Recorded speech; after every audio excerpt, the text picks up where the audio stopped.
श्री शिव महापुराण सप्तमी वायव्य संहिता पूर्वखंड अथ त्रयोदशोऽध्यायः।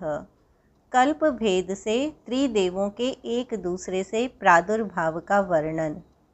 ऋषि बोले, हे वायुदेव, आपने परमात्मा शिव की उत्पत्ति ब्रह्मा जी के मुख से बताई। इस विषय में हम लोगों को संशय हो रहा है। जो देवताओं में श्रेष्ठ, विरूपाक्ष, दीप्तिमान, शूल धारण करने वाले, हर, कालात्मा, जटाधारी तथा नील लोहित हैं, जो भगवान रुद्र युगांत में कुपित होकर ब्रह्मा, विष्णु तथा पावक सहित इस लोक का संहार करते हैं, जिन्हें ब्रह्मा तथा विष्णु भय से नमस्कार करते हैं, सभी लोकों का संहार करने वाले जिन रुद्र के वश में वे दोनों रहते हैं, जिन देव ने पूर्व काल में अपने शरीर से ब्रह्मा तथा विष्णु को उत्पन्न किया और जो प्रभु उन दोनों का नित्य योगक्षेम वहन करते हैं, वे आदिदेव पुरातन अव्यक्त जन्मा शंभु भगवान रुद्र ब्रह्मा जी के पुत्र किस प्रकार हुए। हम लोग पहले भी सुन चुके हैं कि रुद्र के शरीर से ब्रह्मा और विष्णु एक एक करके उत्पन्न हुए हैं। इतना ही नहीं, जब वे दोनों ही सृष्टि के हेतुभूत हैं, तब इनकी मुख्यता और गौणता एवं उत्तरोत्तर प्रादुर्भाव किस प्रकार कहा गया। ऐसी कोई बात नहीं है जो आपने ब्रह्मदेव से ना पूछी हो, और कोई ऐसी बात नहीं है जो आपने उनसे न सुनी हो। आप ब्रह्मा जी के प्रधान शिष्य हैं, अतः सभी बातें आपको स्मरण भी हैं। हे तात, जैसा सर्वव्यापी ब्रह्मा ने आपसे कहा है, उसे आप हम मुनियों को बताइए। हम लोग ईश्वर का उत्तम चरित्र सुनने के लिए श्रद्धा युक्त हैं। वायु बोले, हे विप्रों, प्रश्न करने में प्रवीण आप लोगों ने यह उचित ही प्रश्न किया है। यही बात मैंने ब्रह्मा जी से भी पूछी थी, तब उन्होंने मुझे बताया था। जिस प्रकार रुद्र की उत्पत्ति हुई तथा उस कल्प में पुनः ब्रह्मा और विष्णु की परस्पर उत्पत्ति किस प्रकार हुई, मैं वह सब आप लोगों से कहूँगा। इस चराचर जगत के सृष्टि, पालन तथा संहार के कारणभूत तीनों ही देवता साक्षात महेश्वर से उत्पन्न हुए हैं। वे परम ऐश्वर्य से युक्त, परमेश्वर से भावित तथा उनकी शक्ति से अधिष्ठित होकर उनके कार्य को करने में सर्वथा समर्थ हैं। पितृरूप परमेश्वर ने पूर्व काल में इन तीनों को 3 कार्यों में नियुक्त किया है। ब्रह्मा को सृजन के लिए, विष्णु को पालन के लिए तथा रुद्र को संहार के लिए नियुक्त किया है।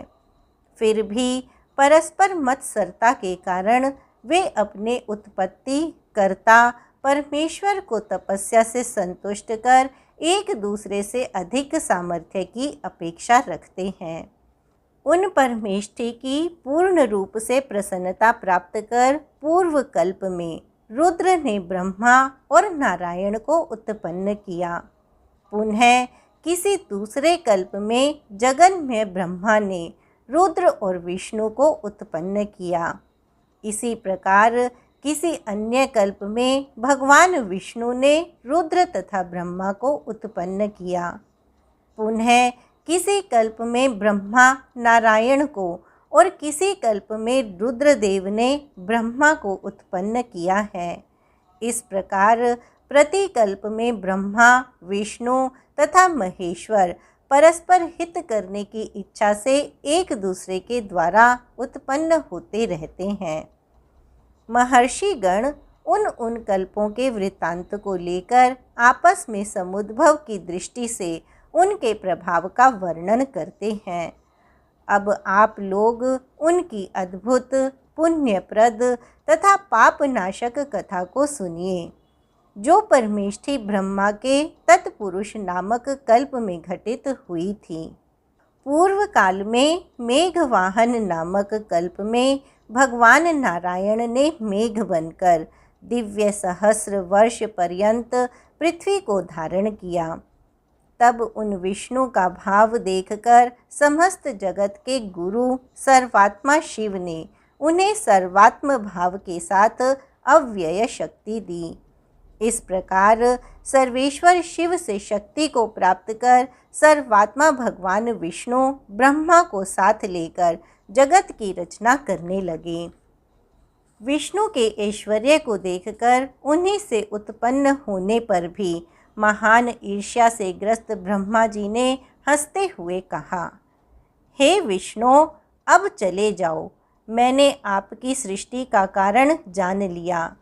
वे रुद्र हम दोनों से बढ़कर हैं, इसमें संदेह नहीं है। उन्हीं देवाधिदेव परमात्मा के परम अभीष्ट अनुग्रह से आप भगवान इस जगत के आदि सृष्टा और पालक हैं। तप से मैं भी देवताओं के नायक रुद्र की आराधना कर आपके साथ संपूर्ण जगत की सृष्टि करूँगा, इसमें संदेह नहीं है। इस प्रकार विष्णु को उलाहना देकर पद्मयोनि भगवान ब्रह्मा जी ने तप से शिव जी का साक्षात्कार किया और वे इस प्रकार शंकर जी से कहने लगे, हे भगवान देवाधिदेव विश्वेश्वर, हे महेश्वर, बाएं अंग से विष्णु तथा दाहिने अंग से मैं उत्पन्न हुआ हूँ, तो भी मेरे साथ उत्पन्न होकर विष्णु ने सारा जगत उत्पन्न किया। उस समय मैंने भी आपके आश्रय के बल पर मत्सरता पूर्वक उनको तिरस्कृत किया। चूँकि हम दोनों ही समान उत्पत्ति आप से ही हुई है और आप महेश्वर में उनकी भक्ति भी मेरी अपेक्षा अधिक नहीं है, इसलिए हे महेश्वर, जिस प्रकार पूर्व में आपने उनकी भक्ति के कारण उन पर अनुग्रह किया है, उसी प्रकार मुझ पर अनुग्रह करके वह सब कुछ प्रदान कीजिए। इस प्रकार उनके द्वारा प्रार्थित दयानिधि भगनेत्र नाशक भगवान शिव ने न्यायतः उन्हें भी सारी शक्ति प्रदान की। इस प्रकार ब्रह्मदेव ने क्षण मात्र में शिव द्वारा सर्वात्मकता प्राप्त कर शीघ्रता से जाकर विष्णु को देखा। वहाँ क्षीर सागर के मध्य में सूर्य के समान प्रकाशित सुवर्ण रत्न जटित और अपने मन से उत्पन्न किए गए धवल तथा दिव्य विमान में अनंत नाग की शैया पर शयन करते हुए कमल नयन, चार भुजाओं वाले, कोमल अंगों वाले, सभी आभूषणों से विभूषित, शंख चक्र धारण किए हुए, सौम्य चंद्रबिंब के समान मुख वाले, श्री वत्स चिन्ह से शोभित वक्ष स्थल वाले, खिली हुई मधुर मुस्कान से युक्त, स्थल कमल के समान कोमल कर कमल को अपने चरण कमल पर स्थित किए हुए, क्षीर सागर के मंथन से उत्पन्न रत्नभूत अमृत के समान योग निद्रा में शयन करते हुए तमोगुण से काल रुद्र, रजोगुण से हिरण्यगर्भ, सत्वगुण से सर्वव्यापक विष्णु तथा निर्गुण होने से साक्षात परमेश्वर रूप उस पुरुष विष्णु को देखकर ब्रह्मा जी ने साभिमान यह कहा, हे विष्णु, जिस प्रकार पूर्व समय में आपने मुझे ग्रस लिया था, उसी प्रकार मैं भी आपको ग्रसता हूँ। उनका वचन सुनकर महाबाहु विष्णु ने जागकर ब्रह्मा जी की ओर देखा और थोड़ा सा मुस्कुराने लगे। उसी समय उन महात्मा ब्रह्मा ने विष्णु को ग्रस लिया, किंतु वे तत्काल ही ब्रह्मा के भ्रू मध्य से बिना यत्न के ही प्रकट हो गए। उस समय साक्षात निराकार भगवान चंद्रमौली ने उन दोनों की शक्ति देखने के लिए साकार रूप धारण कर लिया। पूर्व समय में उन्होंने दोनों को ही वर प्रदान किया था, इसलिए उन पर अतुल अनुग्रह करने के लिए वे वहाँ आए जहाँ ये दोनों ब्रह्मा तथा विष्णु स्थित थे। तब उनके इस कौतुक से प्रसन्न एवं भयभीत वे दोनों दूर से ही शिव की स्तुति करने लगे और सम्मानपूर्वक उन्हें बारंबार प्रणाम करने लगे।